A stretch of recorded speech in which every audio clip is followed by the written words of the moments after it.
ang presidente, outgoing president ng US na si President Biden ay nagbigay na ng approval. Kuha naman ng 10,000 soldiers from North Korea para sa ano? Para sa mga hidwaan, para po sa labanan. Minamahal na mga kaibigan, ang malaki pong tanong, bakit po ba kasi nagkakaroon ng digmaan?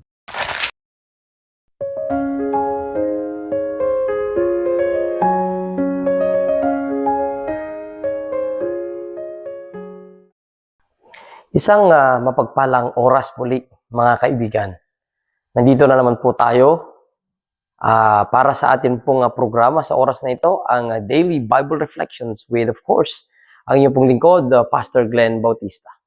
Sa oras na ito, mga minamahal na mga kaibigan, ay gusto ko po sanang talakayin ang isang importanteng bagay.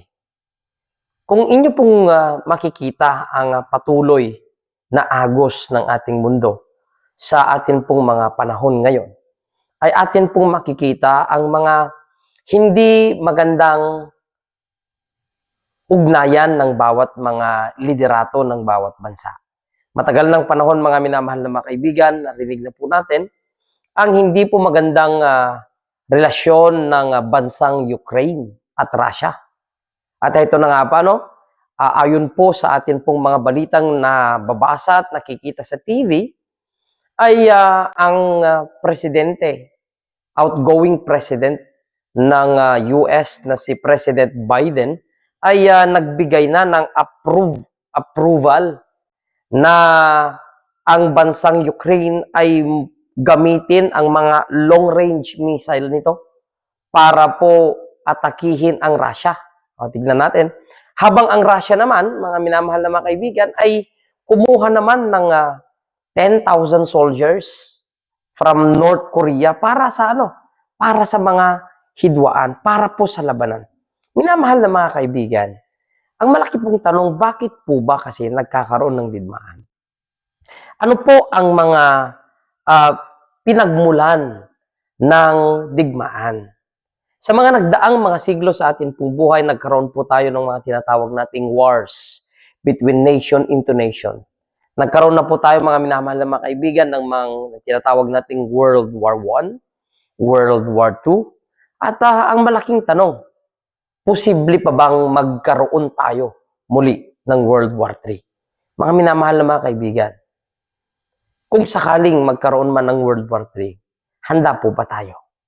Sa oras na ito, mga minamahal na mga kaibigan, ay alamin po natin, saan nga ba nagmumula ang digmaan? Sa Santiago 4, versikulo 1 at 2, sinasabi dito mga kapatid, ano ang pinagmumulan ng inyong mga away at alitan? Hindi ba't ito'y nagmumula sa mga masasamang nasa na naglalaban-laban sa inyong kalooban? Mayroon kayong minimithi, ngunit hindi ninyo makamtan, kaya't pumapatay kayo at naiinggit. Ang mga digmaan ay kadalasang nagmumula sa kasakiman. Ito ay nagmumula sa mga galit at kung saan ito ay nagbibigay sa atin ng pagkawatak-watak.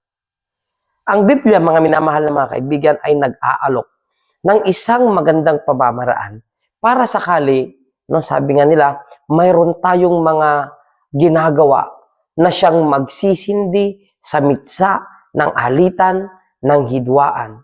However, ngayong oras na ito, ang Biblia naman ay nag-aalok ng isang pamamaraan para patayin ang mga mitsang nakasindi na. Anong sabi mga kapatid? Sa Mateo 5, versikulo 9, sabi niya, mapalad ang mga gumagawa ng paraan para sa kapayapaan, sapagkat sila'y tatawaging mga anak ng Diyos. Mga minamahal na mga kapatid, bilang tagasunod ni Kristo, tinatawag tayo na maging tagapagdala ng kapayapaan sa kabila ng pagkakaiba-iba at ng hidwaan.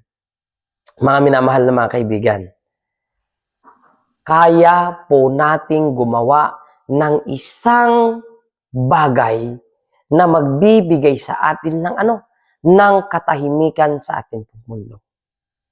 Mga minamahal na mga kapatid, sa mga nagdaang mga digmaan sa buhay natin, sa mga nagdaang digmaan sa mundong ito.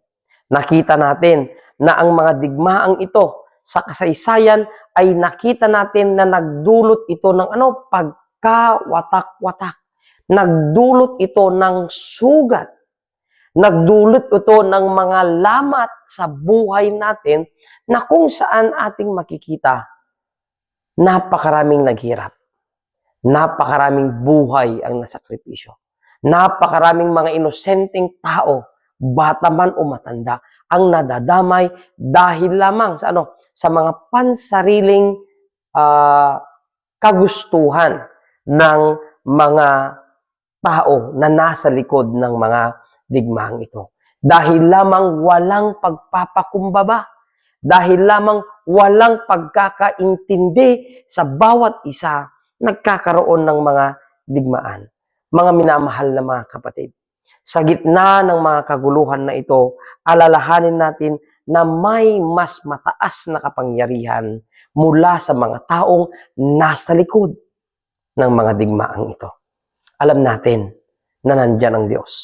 Alam natin na ang Diyos natin ay hindi siya Diyos ng digmaan. Hindi sa Diyos ng kaguluhan, kasamaan o kasakaimaan, kundi ang atin pong pinagsisilbihang Diyos ay Diyos ng kapayapaan. Kaya nga't sinasabi niya, mga minamahal na mga kapatid, sa oras na ito, lalong-lalo na sa bawat isa sa atin, na dapat sa atin nagmumula ang kapayapaan.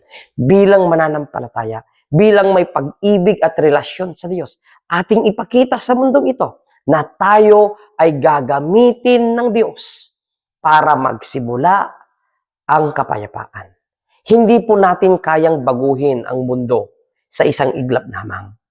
Pero hindi rin po magsisimula ang pagbabago kung hindi po natin sisimulan sa ating pong buhay. Muli po mga kaibigan, ako po ay nagpapaalala sa gabing ito na ang buhay natin ay dapat nakasentro sa Diyos. Tayo pong lahat ay yumuko para sa ating panalangin. Mapagpala ka o Diyos at maraming salamat sa iyong pagpapaalala sa amin ng amin pong buhay ay mahalaga. Kaya't ayaw mo ng kaguluhan sa buhay natin, sa buhay namin. Panginoon, maraming salamat dahil ikaw ang Diyos sa amin pong buhay. Ito pong aming samot dalangin sa pangalan ni Jesus. Amen. Muli po mga kaibigan, ito pong yung lingkod, Pastor Glenn Bautista, na nagpapaalala ng tatlong bagay. Una, importante po ang personal prayer. Pangalawa, importante din po ang personal Bible study. At pangatlo, kung ano man po ang ating nababasa na pag-aaralan sa salita ng Panginoon. Ito po ay ating gawin, ito ay atin pong sundin, ito po ay atin pong ibahagi sa ibang tao at lalong-lalo na, pangapat, ito po ay ating isabuhay. Pagpalain tayo ng Diyos, mga minamahal na kaibigan, at muli, mag-ingat tayong lahat.